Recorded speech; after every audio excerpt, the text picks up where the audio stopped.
And welcome back to Stories from the River. This is your host, Charlie Malouf, and I'm here with my good friend and business partner and the president and CEO of Riverstone Logistics, one of the fastest growing last mile logistics providers, and they do a bunch of other stuff in North America. So proud of this company. And we're here in the middle of a great conversation. If you haven't listened to parts 1 and 2 of Charlie's his personal background, which led to personal purpose, a desire for organizational purpose, and then part 3 about his inroads into Broad River Furniture, soon to become Broad River Retail. Go back and do those now. We'll link to those here in the show notes. And let's get into episode 4, which is really going to take us through like 2016 through 2020, kind of the turnaround story of modern day Broad River Retail. Yeah. Thanks for having me, Charlie. Welcome back. Yeah. Is the NFL draft tonight? The NFL draft is tonight. I am a draftnik. I love it. I've got high hopes for the Falcons at 8, so we'll see. Yeah, and I think you guys have a quarterback of the future now, don't you? Well, we have Kirk Cousins. Oh, yeah, and, we just signed him to a big contract. Yeah, big contract. Okay. So excited. Well, let's get into it. Welcome to Stories from the River, a show in which we go behind the scenes at Broad River Retail. So we came through 2015. You're the VP of Operations. You had a 4-pronged plan, which came through the bold reset, 100-day plan, then the bold sprint to Fort Mill through October of 15. We get there, and we've restored profitability to the company. You're really kind of, dare I say, not to put words into your mouth, falling in love with the company, because I've heard you say that before, and the people you're working with, and really kind of figuring out this VP of Operations, and having been unsure prior at the last episode, are we going to stay in Charlotte? We're just renters. We're not owners. So then what happens? 2016. And by the way, one last detail to kind of set the stage for you here. We also, because of the trouble we'd gotten into, we didn't know the future of the company. Yeah. And so we were unsure with what was going to even happen with Broad River. And we're just trying to earn the right to kind of keep it going, right? Our team at that time. So yeah, falling in love with the company is the right way to put it. The bottom line is when you're kind of in those trenches and you're working that hard, and for me, just that repetitive day after day care and love that I was trying to bring to the business, and it just manifested itself into this blinders, tunnel vision, Broad River, how far can we go together? And loved the partnership that senior leadership team had at that time, really working through just so many things that needed to be restored or brought to restoration.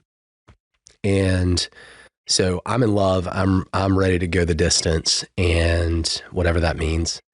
And my mindset is simply to stay focused on operations. I had focuses adjacent to operations and things that impacted operations, but I really wanted to continue to dial in going into 2016, dial in what we're doing on the home delivery side, dial in the operations side, the shop, getting better and better, another trip to another licensee, calling USSI and asking them to help us through some challenges we were having with just the rack configurations, really just paying attention to some of those details. Retail is detail, and it extends to operations too. So we're just dialed in. We're still just working really hard. Same cast of characters, all busting their butt. We're shifting people around to different jobs, different areas. I really wanted the Burtons and Cheries and Tito's of the world to experience several departments and really get good at filling in gaps, but really being able to cross-collaborate and come up with new ideas. We started a learning environment around that time where we all came together and just kind of came up with the next best focus area for us. So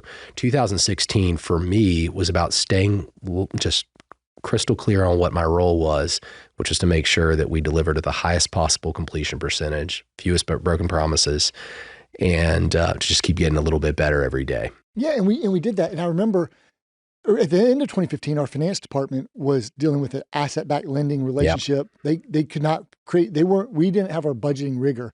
So I'm doing a scratch pad of a budget. I'm looking at like some of the industry benchmark standards and some of my former performance group notes. I'm kind of back of the napkin. Well, there's no one I've never done this before. There's no one who's going to help us put together this budget. I remember I had 3 models, kind of a good, better, best. Yes, I remember it. Moderate, aggressive, conservative. Yeah. It's all based off 120 million. Mm-hmm. Well, I think if we can do 120 million, we can eke out this kind of EBITDA. If we can do 116, it can stress test. If we can do 124, it gets a little bit better. And I remember coming to you and saying, "Hey, can you get our OpEx to this? Can you do our get our salvage down to this?" And we hadn't really fixed our operational costs, but you really took that. We would have 2 months of unprofitability. November of 15 during the move, we knew we were going to have to take some time off for delivery, and then January of 16, we had a winter storm, and we had just moved to a fiscal calendar, so it was a shortened calendar, and we hadn't really changed our OpEx. We'd also kind of done a lot of retention bonuses to keep people during the transition, so we had excess labor, but after that, you really attacked the line item on just like reducing salvage and decreasing OpEx, so it's really helped us get more and more profitable. And we saw those lead indicators. Others were still looking at the lag indicators, not realizing that we saw a path. We would get this thing clean as a whistle in terms of like profitability, but that's where it really started. Yeah. They buried us, but they didn't know we were seeds. That's the old proverb that I think they thought they buried us. They didn't know we were seeds. So yeah, we restored profitability. I know you love that quote. And we're just trying to prove ourselves. And so, I don't know. Look, I mean, I think that one of the big things there was, again, just the collective community around us was strong.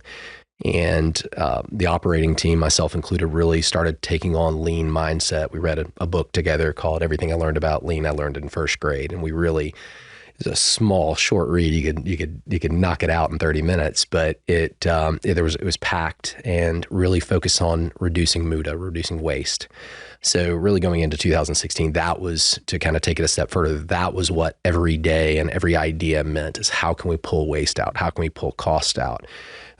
Sometimes it wasn't just pulling cost out, it was putting inventory back in, really dialing in the shop and trying to create a profit center out of that in a way where we actually were able to restore furniture to new condition and put it back in play.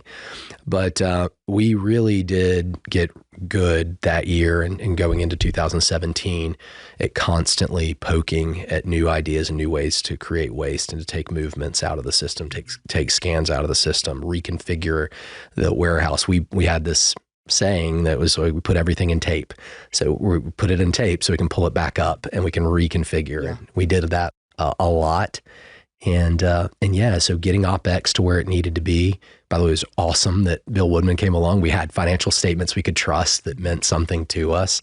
And so knowing the score, we were able to shoot at targets, but worked really hard for that. Yeah, and so we started having our words of the year. So 2017 becomes our word of the year was impact. Also at the beginning of 17 was when we had launched our vision statement. We were going to be so bold to say we're going to go from worst to first. Yeah.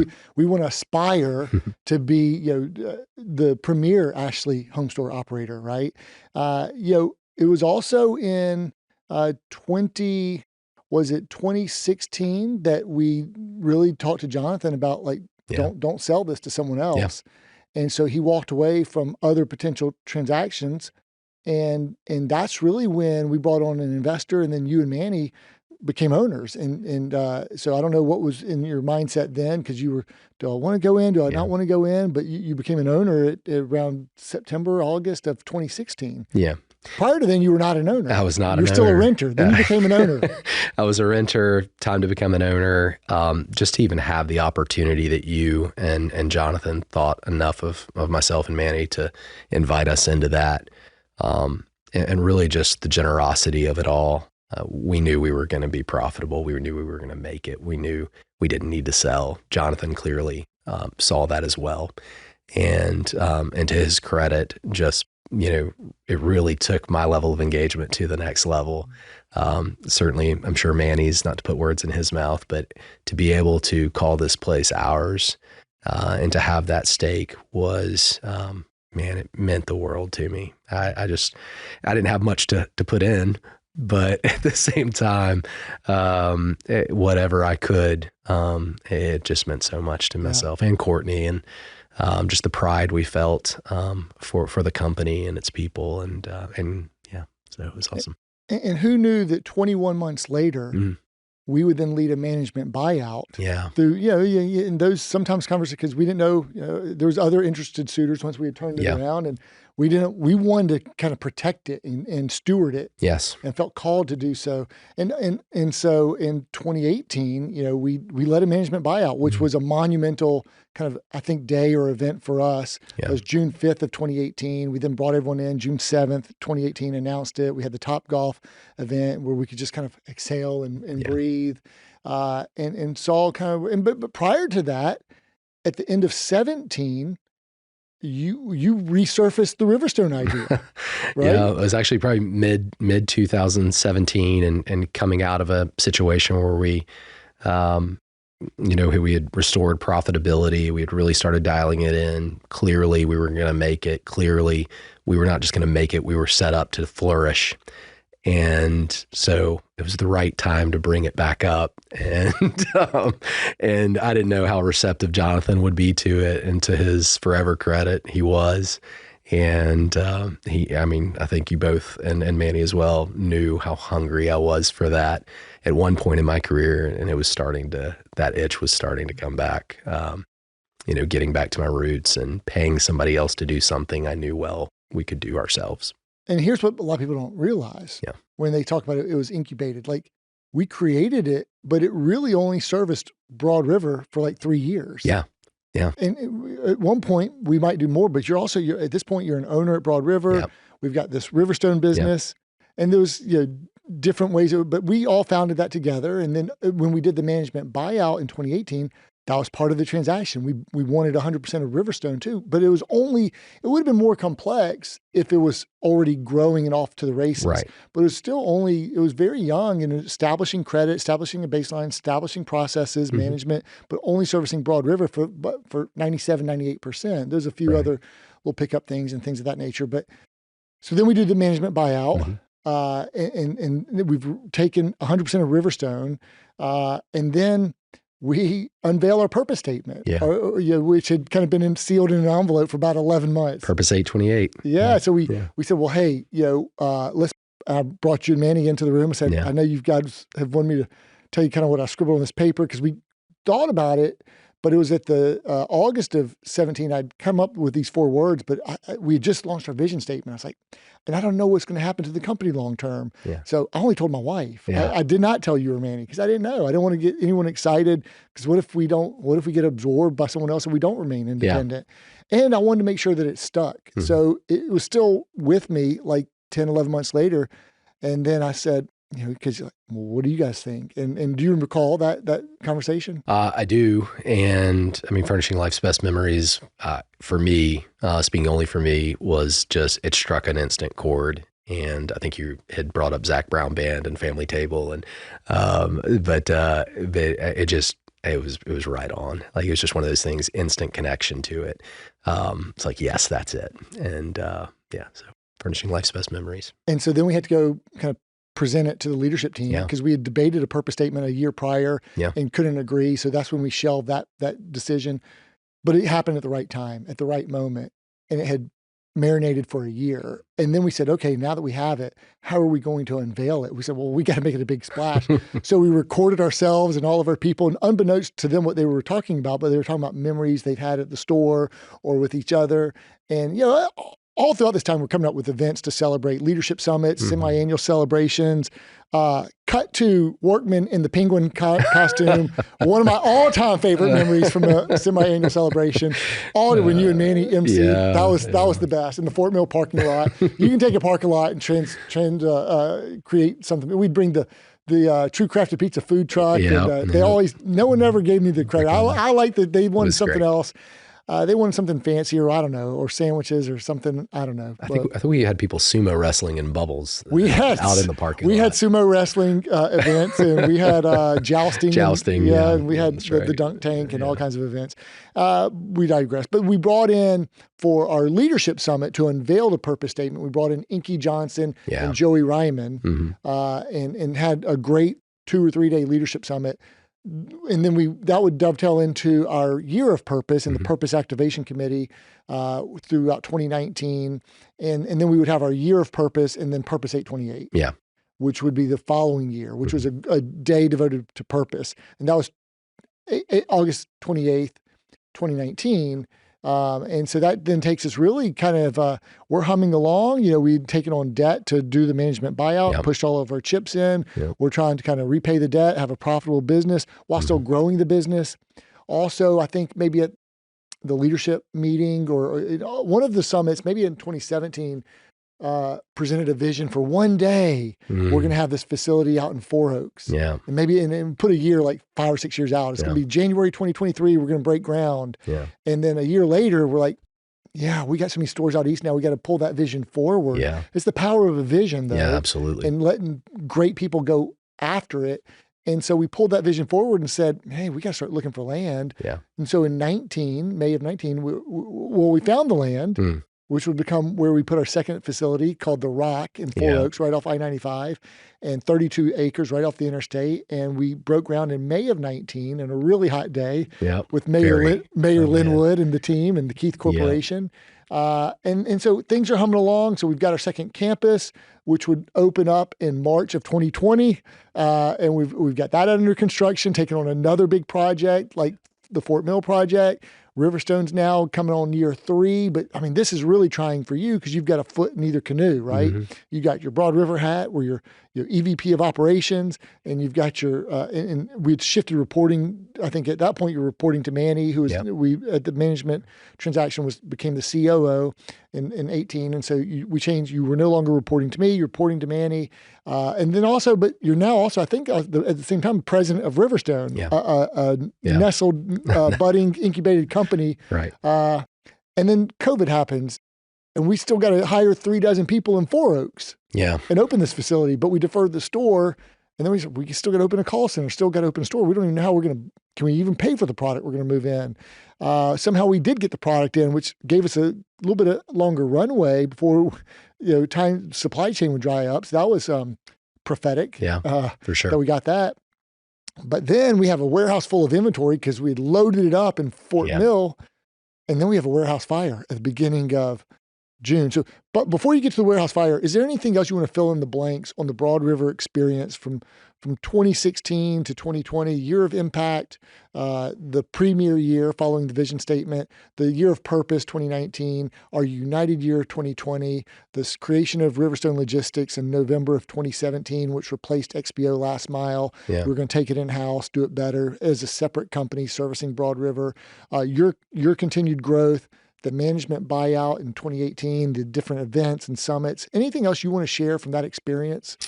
No, I think honing in on the purpose for a second, 8/28/2019 was a special day for a lot of people. And for me, having already incubated with the purpose statement for a while, coming into that environment, I think that was, I remember, at least in the short term aftermath of that, aftermath's the wrong term, but it started to hit me that I really wanted to be growing something else, and I wanted to be at Riverstone. And just everything that I'd experienced in my past prior to Broad River, it was all kind of coming back to me, and I was kind of half managing it. It was on the corner of my desk. We had, a really good guy for a long time, Kurt Peterson, that helped us serve that, and we had some other people come through to help manage it. But to your point, we were only doing Broad River retail, and healthy things grow, and Broad River's growing and flourishing, and Riverstone's it's just there. And so coming out of the purpose statement, I knew what my personal purpose was. I'm to love the Lord, my God, and to love my neighbor as myself. And I need to find ways to live that way. But on the professional purpose side, it started to really dawn on me, like, I'm meant for that. And I don't know how I'm going to get there at this point. I'm very embedded in a company I love. It's still going to be almost 2 more years. Yeah. So I would say that, the Purpose Summit was meant to have people think about their personal purpose, to understand the company's purpose, to connect with it, and then to take it back and really purpose activation, to really connect with their own personal purpose. Well, my purpose, in my view, was already decided for me as a Christian. And so my mission what that looked like and how that would connect to my career path, I was wrestling with. And I said 2 years. There was only 1 year. It'd be less than 1 year. Sorry. It would be, Because I was in 2019. Right. And you would go full into Riverstone. I guess that takes us around the fire, June of 2020. Yeah. So COVID's happening. I think it's important it's the right backdrop. COVID's happening and we've got a DC to open. So the world's shutting down, freaking out. All the things are happening, regardless of it was just nuts. But my team couldn't take the plays off. We had to, we were absolutely essential. We had to continue to deliver people the things they needed for their homes, including mattresses especially, but furniture as well. Our company needed us to come to bat every day and go to the warehouse and the distribution center and get product delivered. And we had to open this distribution center, which wasn't right around the corner from my house. So I was there. I was recruiting people. I mean, a lot of different people. I was out there interviewing. I was out there with USSI and Lindler and really Keegan. And Keegan. We hired Keegan Malunza and really just trying to figure out how to open this in the midst of all this and working through it away from my family who everybody's scared. Everybody's freaked out by COVID and what this means. We're freaked out about what it could mean for our business. And I'm just head down trying to work through that crisis. As that's unfolding, we're getting into a point where, we're needing to make a very difficult decision to furlough employees and to really get into survival mode. And so we're in survival mode. We're opening a distribution center amidst the survival mode. And then I believe it was June that we went from a low of lows from a volume perspective, and I could have my timing off, to the biggest week of the year by far by the end of the month. And that ramp is where really sets the stage for the fire. I made decisions about labor utilization and how to really save as much money as possible, not knowing what the future was going to hold.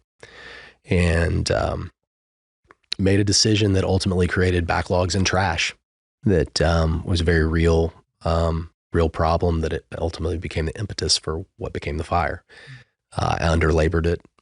We didn't have the right people there to process through it and support the delivery teams. And then obviously, a motor carrier, made a bad mistake and the fire happened. So I had been present and just kind of thinking back on my career and just wanting to be present and always wanting to be in the fight. And I've spent the first, 6 months almost just gritting out through COVID, trying to keep the team going, trying to get us moved to Four Oaks and with great support. But now I'm on vacation.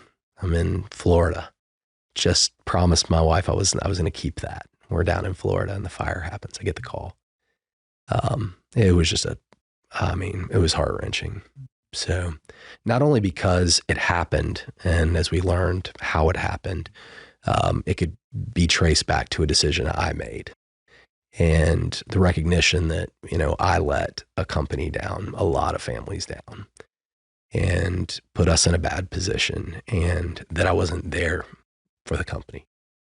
Well, no one ever blamed you on that. Oh, of course not. But we're all making tough decisions during COVID and cutting labor. That was the outlook we had. We thought that our best case scenario for the second quarter of 2020 was to break even. Absolutely. Yeah. What turned out to be was our most profitable quarter. Yeah. That would never have been on the board of considerations. Yeah. And about 30% of the people took a furlough. We thought we had to lean out. So that was the right decision with the data that you had and the information set that you had. That was the right decision. I would have made the same decision. But the miracle of it is, and I know I'm going to let you finish your story, where we thought we had a warehouse full of smoke, and the fire trucks that we needed were actually dealing with the riots in Uptown Charlotte at that time. Yeah. Because this was right after George Floyd's murder. And so there's riots uptown. And then, so we had not the right fire trucks to help us clear it out, where we thought we were going to have 97% inventory loss of a facility and we knew supply was drying up, and this was really going to be painful. The intelligent design of the distribution center, shout out to USSI and Keith Corp. Thank you, it shut it down and only hit like one prep lane. We had maybe 3% inventory loss. And there's a lot of people like James Willett and John Connolly and who all helped us kind of clean that out. Keith Henderson and folks who kind of really helped us kind of restore it. And so we weren't out of business that long, and we ended up having a really great June in spite of what could have been. So get back to your story. Yeah, I'm glad you brought up those three names too. I mean, again, a whole host of people. We don't have time to mention every name, but Tito was there as well. Of course, Tito's there. But having Tito there, having Willett and Conley, obviously Keith. They were incredible during that period of time, and. And to some extent, there's selfishness in wanting to be there and sort of mourning not being there. But there was definitely, it was emotional for me. So on the other side of it, it really started to, just candidly and to get real, went into a pretty dark place. Not because of anything anybody at Broad River did, for sure not. It was just realizing that my personal purpose and how it was connecting to my career, it was disconnected. And it was, I was letting it affect my family life. I was letting it affect relationships at Broad River, and really was got kind of re-lost in the wilderness during that time mentally, and just trying to work through it. So the back half of 2020 was a lot of just grappling with, what am I doing here? And I know we all kind of have those crossroads, but at that point I'm back at a crossroads, and you and I are talking about it. And not only what I want to do, but more importantly at that time wasn't about what I wanted to do. Coming out of COVID and the fire was, am I the right guy for the next stage for Broad River Retail?